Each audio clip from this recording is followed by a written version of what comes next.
Mardi 16 septembre 2025, série des enseignements bibliques, moniteur Frère Samuel Ademola Boladi. Alléluia, Alléluia, Alléluia. Bonjour, bonsoir, bonne soirée, partout où vous êtes sur la planète Terre. C'est encore un autre moment sur la plateforme True Word in Season pour la rubrique des enseignements bibliques. Nous rendrons grâce à l'Éternel Dieu pour la finition, l'accomplissement du 40e anniversaire de transition de notre Père SBJ.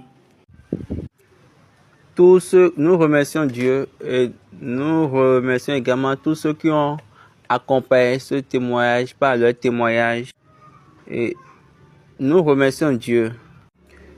Nous remercions Dieu et nous remercions également ceux qui ont accompagné cette fête de transition par leur témoignage, par leurs appuis financiers, quelle que soit la chose qu'ils ont utilisée, vos actions, vos réactions, vos partages. Tout le monde, nous vous remercions et nous prions pour une bonne récompense. Une bonne récompense à tout le monde, à tous ceux qui ont participé, d'une manière ou d'une autre. Notre prière habituelle sur la plateforme nous amène à entrer maintenant dans la nouvelle session. Que Dieu aille toujours avec nous. Maintenant, prions. Jésù Kristi, Olúwa-Michael. Bàbá ìyanu Ọlọ́run yìí máa dúpẹ́ lọ́wọ́ rẹ.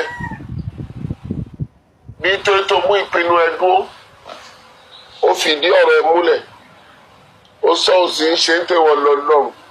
Ògo forúkọ rẹ. Bàbá mímọ́ wákàtí tó. A lọ nínú ọ̀rọ̀ rẹ. Ìmọ́lẹ̀ rí ẹ tó ń tàn fún àwọn ọmọ tí wọn kì í fi ṣìrìn wá tó fún wa.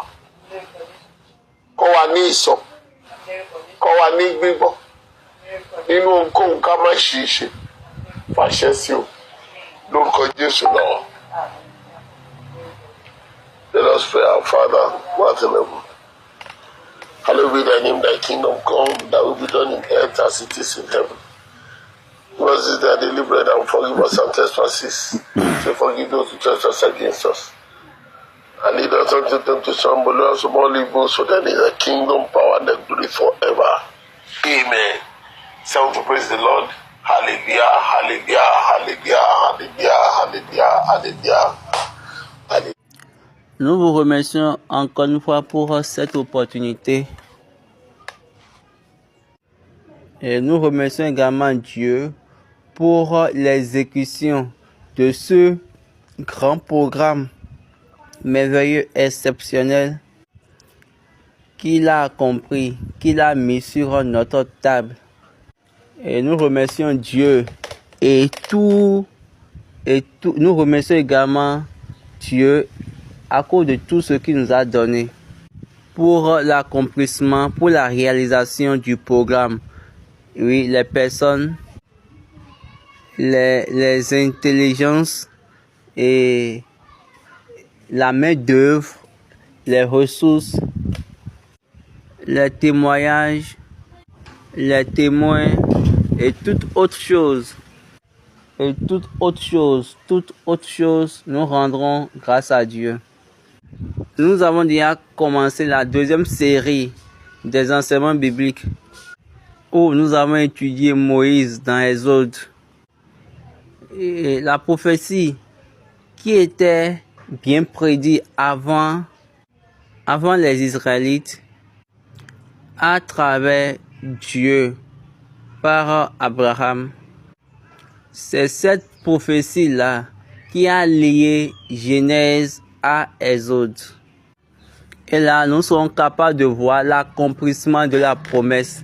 Maintenant, ils ont commencé la prophétie de Genèse.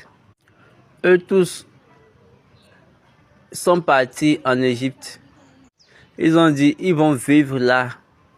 Genèse chapitre 15, verset 15. La Bible a dit, et l'Éternel dit à Abraham, sache que tes descendants,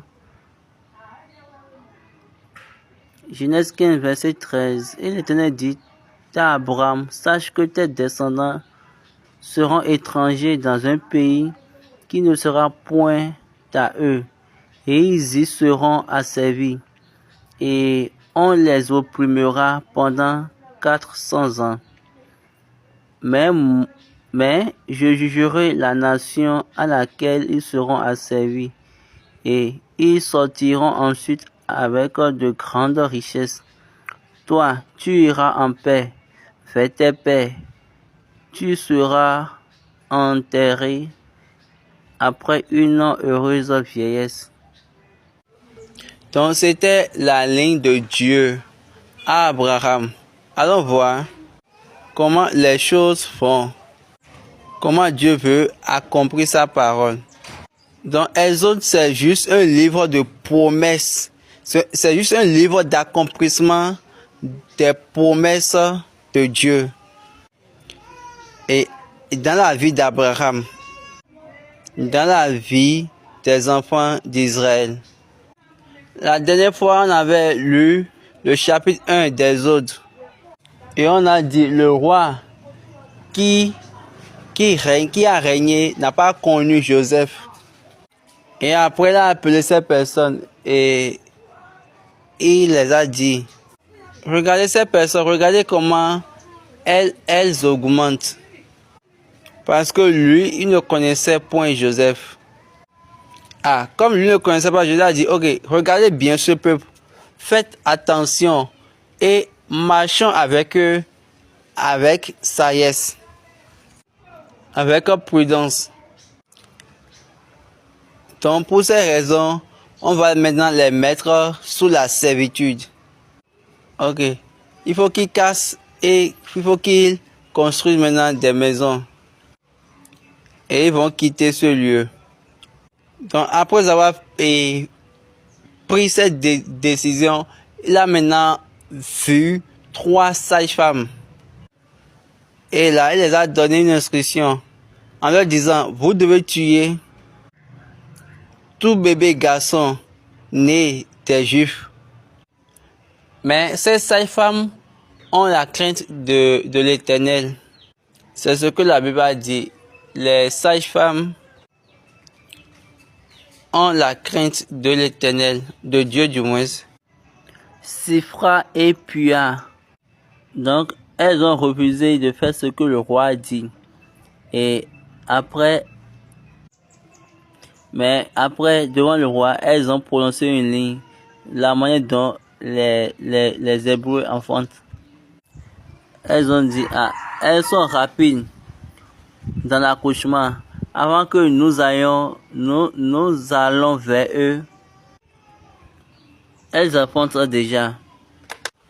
Donc pour ces raisons, nous ne pouvons pas tuer les bébés. Donc si ce n'est pas quelque chose du genre où les mamans accouchent bien avant notre arrivée, nous pouvons trouver des moyens pour tuer les enfants. Maintenant, les enfants naissent avant notre arrivée. Donc si on tient toujours à tuer les enfants, ça veut dire quoi? Nous allons également tuer la mère. Donc quand ils ont donné ce raisonnement, Dieu les a bénis pour ce qu'elles ont fait. Mais les Égyptiens ont augmenté leurs afflictions, des corvées pour les enfants d'Israël. Donc ils les amènent à servir avec la gâchette.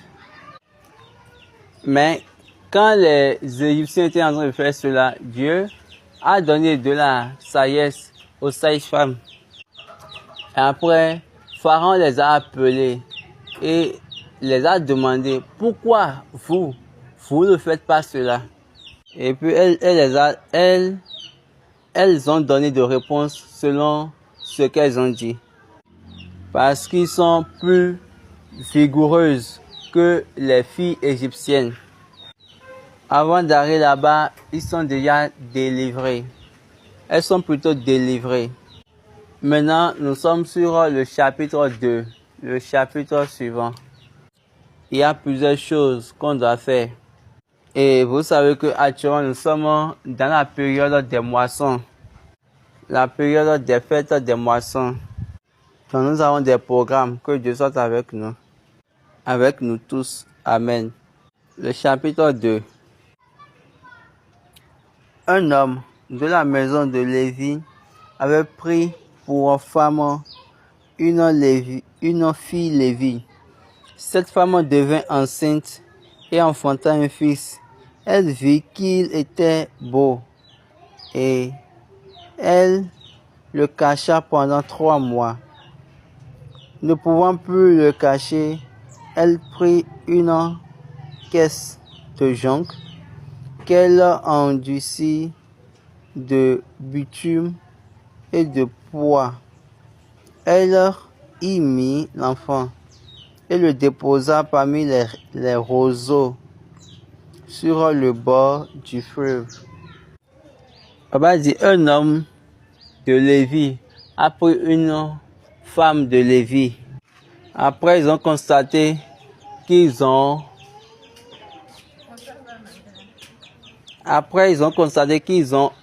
eu un enfant. La mère a gardé l'enfant pendant 3 mois.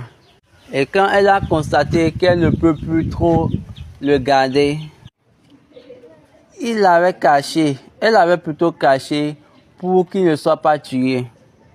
Donc, pour pouvoir le libérer, pour que l'enfant ne soit pas tué, elle a fait quelque chose. Qu'est-ce qu'elle a fait? Elle prit une caisse de jonc qu'elle enduisit de bitume et de poids. Donc ces choses sont les choses qu'on utilise pour faire des papiers. Donc elle a arrangé la caisse pour pouvoir cacher l'enfant. Elle n'a pas mis directement l'enfant dans la caisse. La Bible nous a dit, Papa dit, bitume et poids sont des plantes qu'on utilise pour faire des papiers, pour construire des actes de bution, pour pouvoir cacher l'enfant. La Bible a bien dit qu'elle a doublé ça avec poids et bitume. Vous savez qu'elle doit protéger ça, afin que toute chose qui va vouloir pénétrer serait stoppée. Et elle a mis de poids pour que la caisse ne se bouscule pas. Donc elle a mis l'enfant dedans, puis elle a déposé l'enfant parmi les roseaux. Est-ce que vous comprenez? La femme, elle a vu un besoin. Elle a constaté qu'il est nécessaire. Et elle a demandé à la sœur d'aller regarder. Elle peut revenir rechercher. Donc eux ne cherchaient pas genre quelqu'un qui va sauver l'enfant des eaux. C'est quand elles ont constaté que nous sommes occupés dans la maison, pas telle chose. Donc on ne peut plus garder un bébé ici. Donc dans la journée on est occupé. Peut-être dans la nuit on va encore le ramener. Mais Dieu lui savait ce qu'il devait faire. Donc elle a mis la sœur à distance pour regarder l'enfant, afin de voir ce qui arrivera à l'enfant.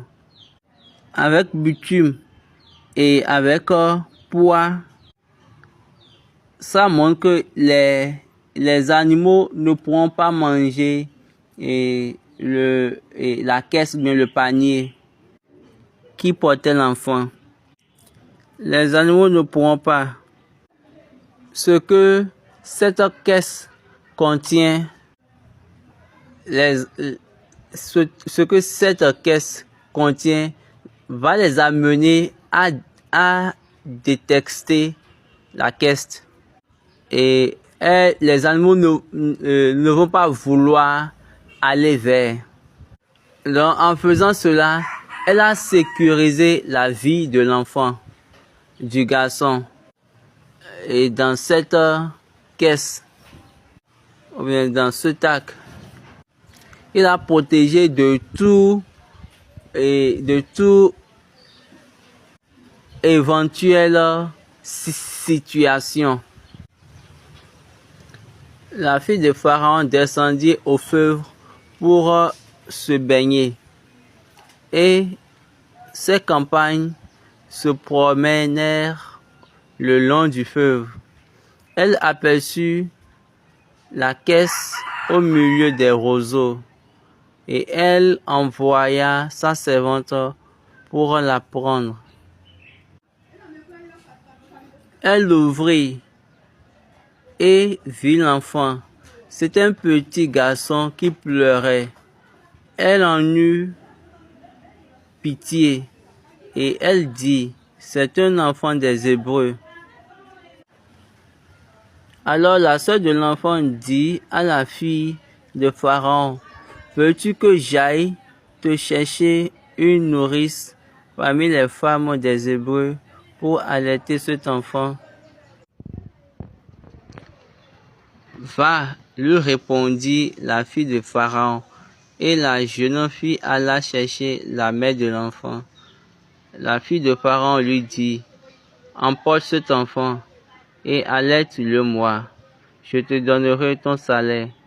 La femme prit l'enfant et l'allaita. Quand il eut grandi, elle l'amena à la fille de Pharaon, et il fut pour elle comme un fils.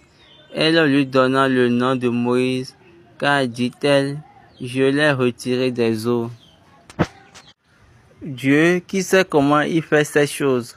Quand vous regardez, vous allez voir que Dieu a plusieurs manières pour orchestrer son parcours, pour réaliser son but, pour pouvoir montrer sa fidélité et sa justice. L'orchestration que Dieu est en train de faire ici, c'est que la fille de Pharaon est venue pour prendre pain. Et l'une de ses servantes était en train de marcher au bord de la rivière. Et il marchait tout au long de la rivière. Et quand elle allait, elle a vu le bébé. Puis elle a instruit que le bébé soit allaité. Donc en même temps, quand vous voulez enlever le bébé de la caisse, le bébé pleurait. Et la Bible a dit, aussitôt quand le bébé a commencé à pleurer, elle a eu de la compassion. La Bible a dit, elle a eu de la compassion.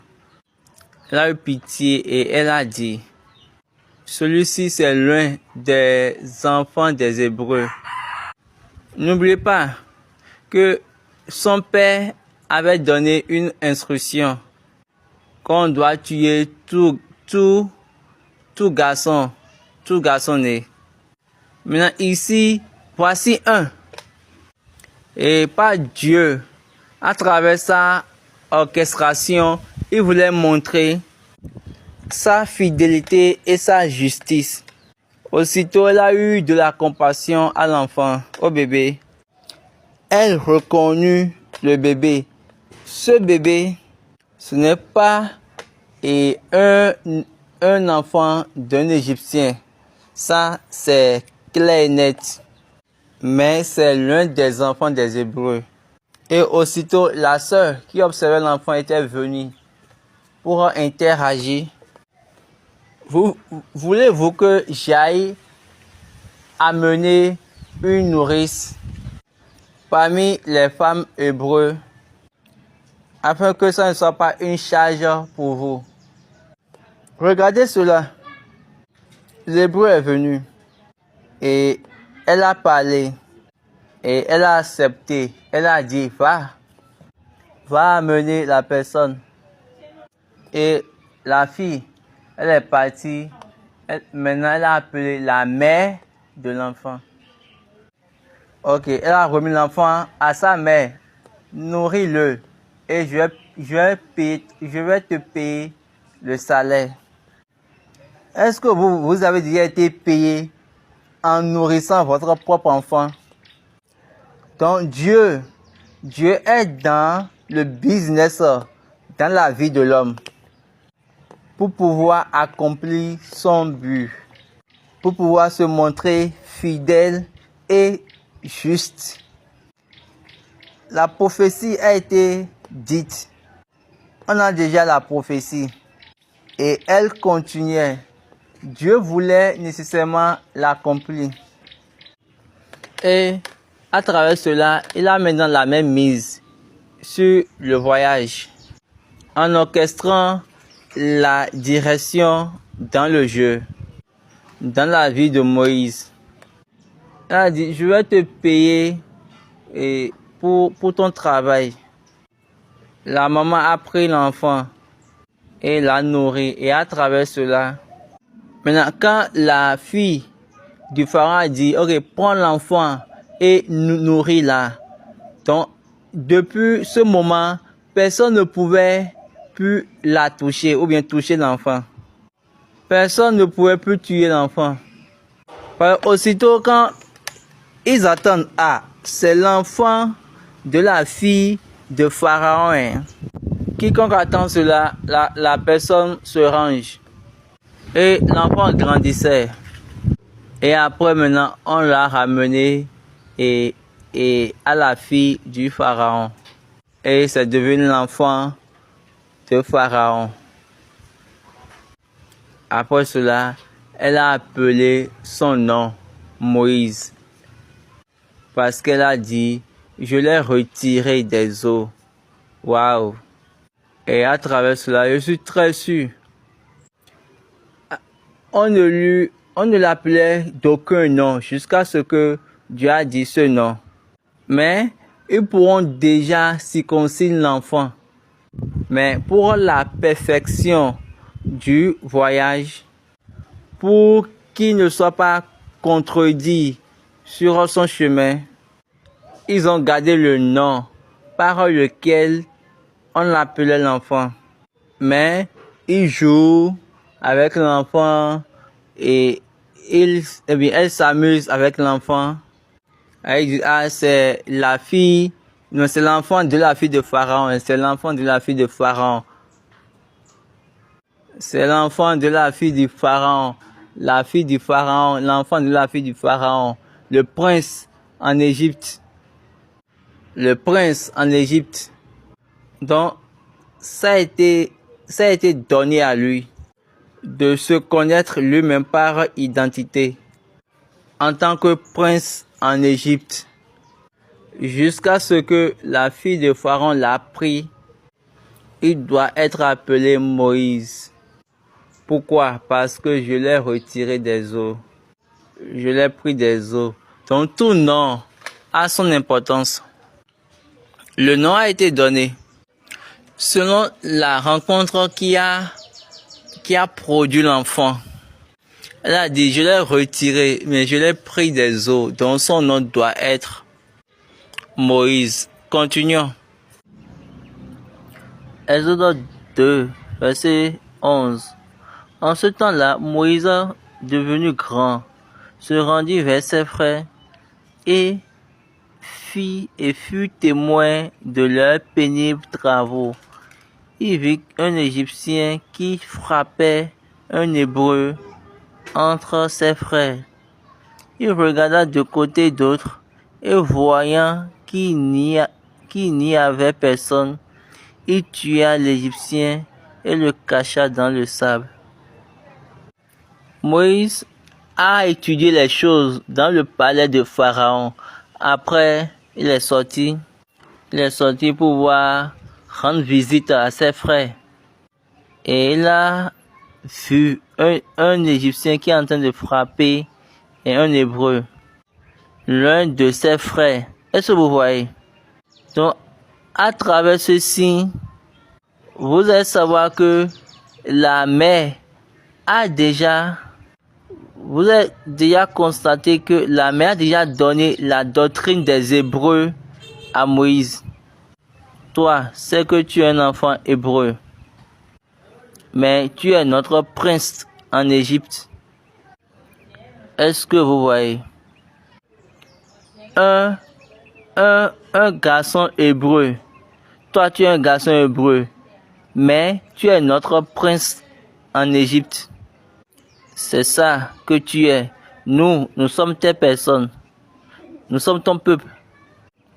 Eux sont nos maîtres. Soyez sages et prudents. Donc, par cette action, il y a une communication inconclue. Une communication qui lui a été donnée, mais qui n'est pas totalement conclue en tant que telle. Donc, c'est quelque chose qui a été dit bien avant les temps. Donc, il était sorti, il a vu, la main de l'a vu qu'ils étaient en train d'être tapés. Donc, quand il était sorti, il a vu un Égyptien qui est en train de taper un Hébreu.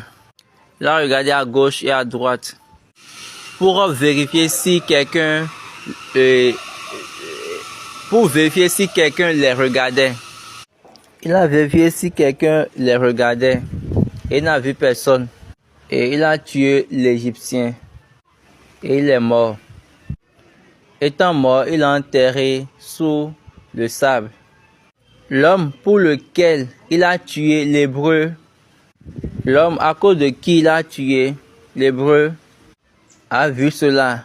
Donc, aurait déjà dit à ces personnes. Et de ces personnes, le maître corvée aurait déjà appris. Et le jour suivant, quand il était revenu, et puis il a vu des Hébreux qui étaient en train de se lutter, il les a dit, pourquoi tu as fait telle chose à ton frère?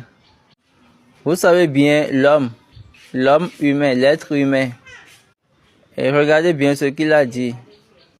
Veux-tu me tuer comme tu as tué l'Égyptien hier? Là, aussitôt, Moïse a su que la situation est déjà, la nouvelle a été répandue partout. Qu'est-ce qu'il a fait? Il doit fuir pour sa vie parce que Pharaon va également apprendre la chose. Donc il a fui à cause de Pharaon. Le verset 15. Pharaon apprit ce qui s'était passé et il chercha à faire mourir Moïse. Mais Moïse s'enfuit de devant Pharaon et il se retira dans le pays de Madian où il s'arrêta près d'un puits. Le sacrificateur de Madian avait 7 filles. Elles vinrent puiser de l'eau. Elle remplit les auges pour abreuver le troupeau de leur père. Il en fut et il est parti sur la terre de Médian, assis à côté d'un puits. Continuons. Exode 2, verset 18, 17. Les bergers arrivaient et les chassèrent. Alors Moïse se leva, prit leur défense et fit boire leur troupeau. Quand elle fut de retour auprès de Réuel, leur père, il dit, « Pourquoi revenez-vous si tôt aujourd'hui ?» Elle répondit, « Un Égyptien nous a délivrés de la main des bergers, et même il nous a puisé de l'eau et a fait boire le troupeau. » Et il dit à ses filles, « Où est-il? Pourquoi avez-vous laissé cet homme?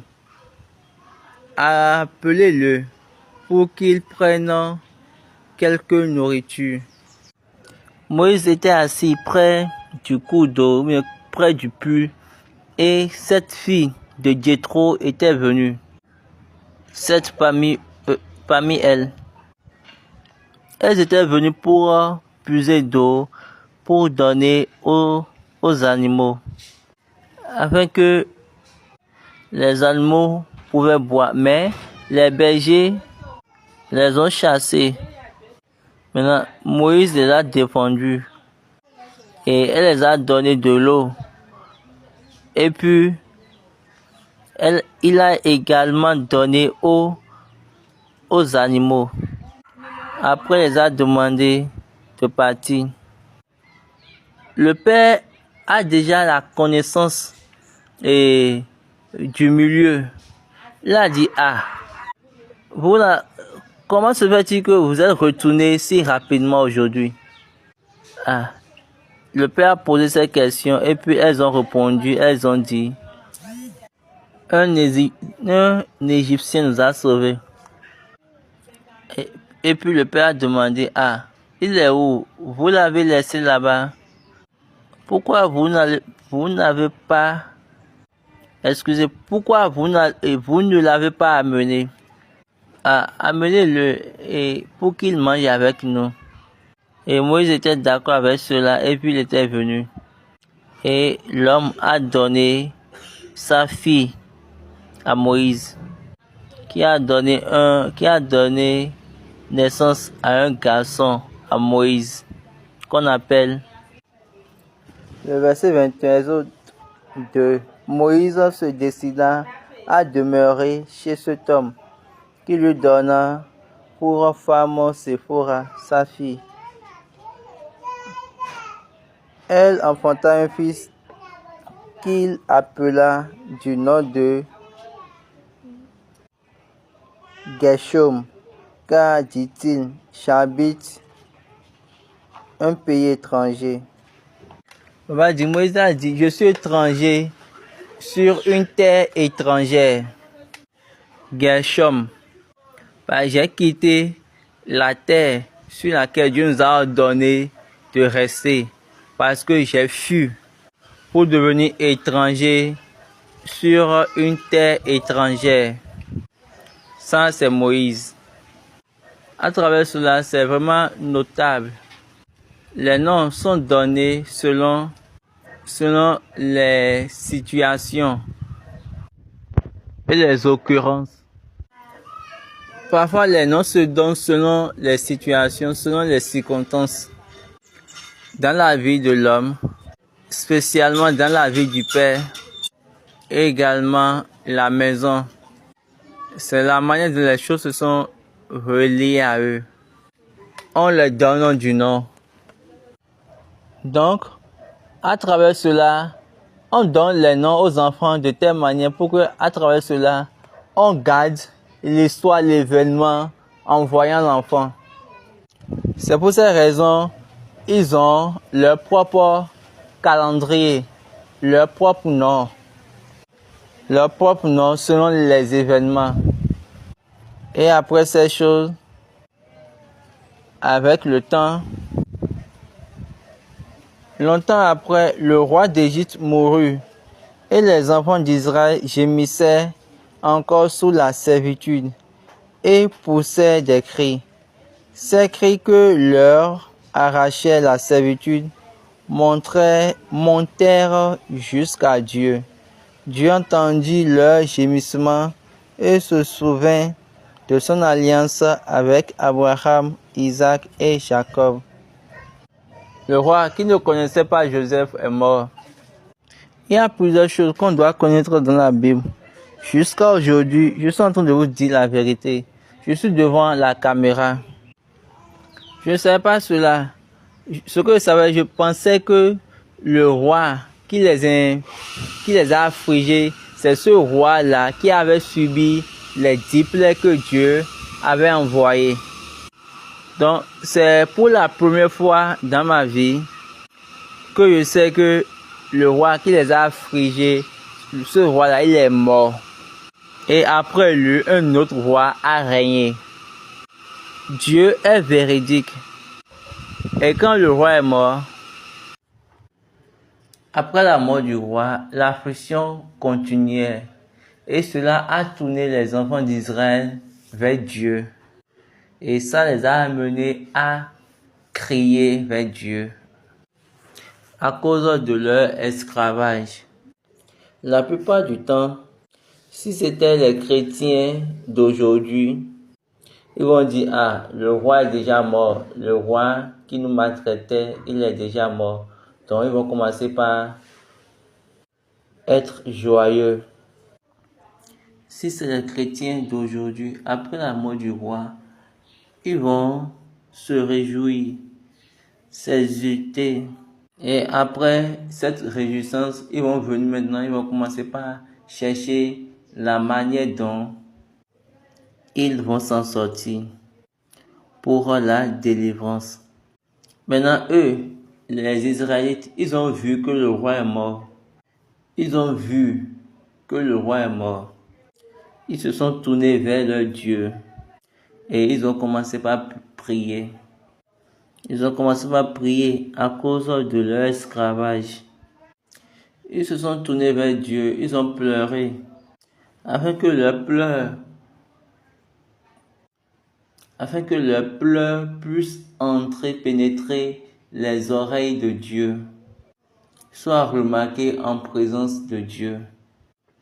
Et la Bible a dit que Dieu a entendu leurs cris. Aussitôt, Dieu s'est souvenu de l'alliance. Est-ce que vous voyez?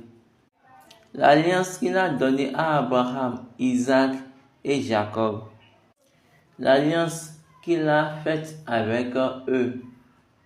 Je veux être le Dieu. Je veux être votre Dieu, le Dieu à vous et le Dieu à votre postérité après vous. Et puis Dieu a vu et il a dit, est-ce que je vais laisser mon peuple ici? Je suis leur Dieu. Je suis leur Dieu à cause de la circoncision. Ils ne vont plus travailler ici. Donc, ça serait un peu bizarre de ma part de les laisser ainsi. Et de là, Dieu les a regardés. Dieu a jeté un regard sur les enfants d'Israël.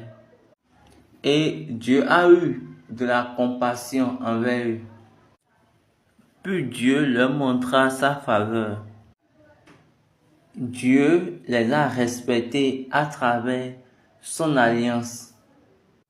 L'alliance de Dieu qui est sur eux. Dieu les a regardés. Ce n'est pas à cause de leur péché. Ils n'étaient pas là parce qu'ils ont péché. Ils étaient là à cause du péché d'Abraham. Le péché non constant d'Abraham. Le péché d'incohérence d'Abraham. Maintenant, Dieu les a regardés. Oh mon Dieu. La raison pour laquelle vous êtes en train de supporter la souffrance et les afflictions dans laquelle vous êtes, cette personne-là qui a commencé, qui a démarré, qui a occasionné cette souffrance, cette personne-là, elle est déjà partie, elle n'est plus. Maintenant, c'est Dieu qui a eu du respect. C'est pour cette raison que je dis aux personnes, il faut rester dans ce que Dieu t'a dit. Il ne faut pas dévier. Il ne faut pas transformer cela. Il ne faut pas transgresser sa voix et son commandement. Quel que soit ce qu'il t'a dit, il faut rester dans cette parole afin que ta postérité puisse continuer totalement dans cette joie, dans cette réjouissance, puisse être totalement dans la grâce de Dieu qui est venu à travers toi. Mais si tu dévies, s'il y a de la déviation, je suis en train de vous dire la vérité. Quelle que soit la manière dont vos enfants seront fidèles, quelle que soit la fidélité de vos enfants, ils vont supporter cette peine-là ou cette douleur qui est dans cette alliance et ils vont perdre. Salomon a eu l'honneur de Dieu à cause de David. À cause de David. Donc je vous le dis, qu'est-ce que soit ce que vous faites maintenant, vous êtes en train de le faire afin que votre postérité, à cause de vous, va souffrir ou bien va vivre librement à cause de vous. Quelle narration, mais quelle direction vous êtes en train de fonder maintenant pour votre postérité? Abraham a fait d'erreurs. Dieu est venu par alliance pour réajuster la vie d'Abraham. Mais il a prononcé cette chose-là pour les Israélites. Et Dieu attendait. Tu as vu, mais il attendait. Mais au moment où ils ont appelé Dieu, maintenant vous, qui vous recherchez, qui vous appelez, qui vous regardez pour pouvoir appeler au moment de votre affliction, quand vous allez asservir à cause de l'esclavage, à cause de l'affliction, qui est cette première chose-là dans vos pensées? Est-ce que vous allez vers Dieu ou bien vous allez vers l'homme? Posez-vous cette question. Est-ce que vous faites un retour vers Dieu ou bien un retour vers l'homme? Posez-vous cette question. Est-ce que c'est à Dieu ou bien c'est à l'homme? Si vous vous tournez vers l'homme en pensant qu'ils sont des hommes de Dieu, qu'ils sont des enfants de Dieu, ou bien les fidèles de votre église, ou bien votre environ, là il faut savoir que vous n'avez pas fait un retour vers Dieu. Vous n'êtes pas venu vers Dieu et à travers cela, vous allez perdre la faveur de Dieu. On a dit Dieu a eu de la faveur pour eux.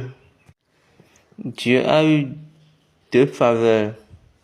Et je suis en train de vous le dire, la faveur de Dieu est toujours liée à sa parole. Le respect de Dieu Dieu respecte sa parole. Qu'est-ce qu'ils ont fait? Qu'est-ce qu'ils ont fait au cours de la servitude? Ils ont asservi sérieusement. Ils ont asservi fidèlement.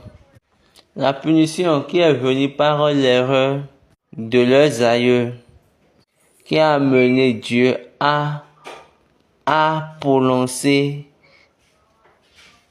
l'annoncement. Dieu a prononcé la proclamation. Je prie la punition des erreurs qui sont sur nous jusqu'à aujourd'hui. Dieu, par le rappel de l'alliance, aura de la faveur pour nous et il va enlever ces punitions afin que cette chose-là qui est pour nous, qui nous concerne, afin que cette chose-là qui est la liberté en Dieu à travers Christ devienne pour nous. Maintenant, prions. Jésù Kristi olùbá ìkẹ́ bàbá adúpẹ́ lọ́wọ́ rẹ o ìṣísẹ̀ kejì lèyí nígbà tó ń bí Mósè nígbà náà ó ti bí ìpinnu fún ìgbàlà wọn ò kúkú mọ̀ bẹ́ẹ̀ ni Íjíbítì kò mọ̀ ṣùgbọ́n bẹ̀rẹ̀ iṣẹ́ ìpinnu ẹ láti gbà sí ìrìn àjò kó lè ṣiṣẹ́ kó lè fi ara ní olódodo àti olóòótọ́. Bàbá bẹ̀bẹ̀ lọ́dọ̀ rẹ̀ jẹ́ kí ìpinnu ẹ̀ fún ayé wa wá sí ìrántí nípa ẹ̀rí yìí. Ẹni náà tó bí tó yà sọ́tọ̀ tó yàn sípò ká lè mú òdodo rẹ̀ àti òtítọ́ ẹ̀ dúró nínú ayé wa lórúkọ Jésù fi hàn gbangba. Ọba rere ni ọ́, ìrántí ọ̀rọ̀ rẹ, ìrántí májẹ̀mú ẹ̀ ló fi bu ọlá fún ọmọ Ísírẹ́lì nítorí tó mọ̀ pé àṣà àwọn bàbá wọn ló ṣe wọ́n débẹ̀ nípa ẹ̀rí ìpinnu ẹ̀. Bàbá mímọ́, àṣìṣe àwọn bàbá tí irọ́, bàbá ẹ̀jẹ̀, bàbá ẹ̀mí tó ń ṣiṣẹ́ lórí ayé wa. Ṣùgbọ́n nípa májẹ̀mú tó ti sọ àsọtẹ́lẹ̀ fún ìmúbọ̀sípò wa. Bàbá ká lè mú ìjìyà àṣìṣe náà kúrò. Rántí májẹ̀mú ẹ̀ kó bọlá fún ọ̀rẹ́ inú ayé wa. Gba ọkàn wa sílẹ̀. Jẹ́ ká lè wá sí òmìnira yẹn. Kí ayé wa kó lè yẹ fún ìyè rẹ̀. Kí ọkàn wa kó lè gba ìsinmi nínú ẹ̀. Fàṣẹ sí. Lórúkọ Jésù lọ́wọ́. Àmín. Àmín. Àmín lórúkọ Jésù. Méjì. Hallelujah. Hallelujah. Hallelujah. Hallelujah. Hallelujah. Alléluia. Alléluia. Nous remercions Dieu pour ce moment exceptionnel et nous bénissons son nom pour toute sa grâce, de nous avoir donné la grâce et de nous avoir donné l'opportunité qu'il est en train de nous montrer. Et nous avons fini les témoignages de SBJ Chofa. Sous peu, nous allons commencer par donner les témoignages, c'est-à-dire les miracles de Dieu. Les miracles de Dieu, les témoignages de Dieu en ce qui concerne la construction du siège national de l'Église du Christianisme Céleste Makoko. Dieu a sa voix. Il y a une organisation de Dieu, mais vous ne pouvez pas le savoir. Et également, vous ne pouvez pas arrêter cela. Personne ne peut l'arrêter parce qu'il y a une relation, quelque chose qui est lié à l'alliance. Dans cette orchestration, Dieu ne va jamais, qui m'a fait que Dieu ne va jamais se retourner, mais faire un demi-tour de nous. À travers ce signe, nous rappelons encore à tout le monde, une fois encore, à cette grande mission pour laquelle Papa nous a appelés pour la construction du siège national de l'Église du Christianisme Céleste au Nigeria, Makoko. Nous avons été appelés et nous continuons d'être appelés. Maintenant, pourquoi vous dites ce n'est pas encore le moment? Ce n'est pas encore le moment pour que la maison de Dieu soit construite. Tu as dit, considère ta voix. Zacharie chapitre 1, il a appelé pour la construction. Tu ne veux pas faire partie de ceux qui vont participer à cette structure de construction. Il ne faut plus traîner longtemps.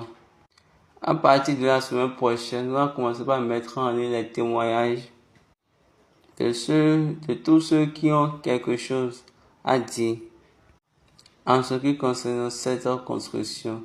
Vous allez les entendre. Moi, je ne veux pas parler d'aucune personne. D'autres personnes ont dit qu'elles n'aimeraient pas venir au devant de la caméra. Il n'y a aucun problème. Nous allons enregistrer votre voix, votre contenu vocal Nous allons l'entendre. Dieu a ce qu'il doit faire et il connaît ce qu'il est en train de faire. Dans la vie de tout le monde qui a répondu à cet appel, nous vous appelons de partout, tous les chrétiens célestes, tous les jeunes, nés dans la maison, amenés dans la maison. C'est votre moment de construire la nouvelle fondation pour la nouvelle structure. C'est notre temps. Dans le monde entier, l'ancienne construction que nous sommes en train d'utiliser présentement a été construite par papa. Dans cette construction ancienne, il ne peut plus supporter notre capacité actuelle.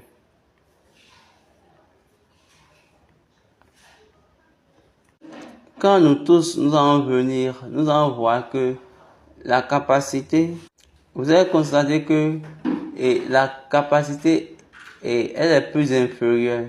C'est que le nombre dépasse cette contenance. Maintenant, Dieu a besoin de construire maintenant une autre. Vous ne voulez pas nous rejoindre pour cette construction. C'est pour ces raisons il a juste besoin qu'on appelle 1 million de jeunes et chaque personne donnera au moins 10 minaires pour accompagner le travail de Dieu, pour la construction de l'édifice du siège national de l'Église du Christ Céleste au Nigeria. La banque est le Zenith Bank et le numéro de compte est 10171563337. Le nom du compte, Celestial Church of Christ Makoko. Le nom de la banque, Zenith Bank. Le nom de la banque, Celestial Church of Christ Makoko. Le numéro du compte, 10171563337. Le nom de la banque, Zenith Bank. Faites-le bien, accompagnez-nous, rejoignez-nous. Dieu est en train de travailler et il va continuer toujours par travailler. Et le deuxième point, c'est le nouveau cantique traduit en anglais, transcrit du moins en anglais. Cantique anglais est sorti et est disponible. Donc, pour quiconque désire avoir un exemplaire, c'est déjà disponible. On a fait le lancement lors du 40e anniversaire de transition. Tout en anglais. C'est bon pour les cultes. C'est dans un anglais propre. Et c'est vendu à 1500 naira. C'est le comité de la transition du 40 ans d'anniversaire qui a décidé de vendre ça à 1500. Si vous voulez payer 2000 copies, c'est 2000 exemplaires, 2000 cantiques, ils vont vous vendre ça à 1200. Moi, je n'ai pas de connaissances dans le business, mais ne vous en faites pas. Ils sont en train de me donner l'information maintenant. Mais le cantique est déjà disponible. Quand vous venez à Kétou, vous aurez votre exemplaire. Que Dieu nous bénisse. Restez bénis. Au revoir.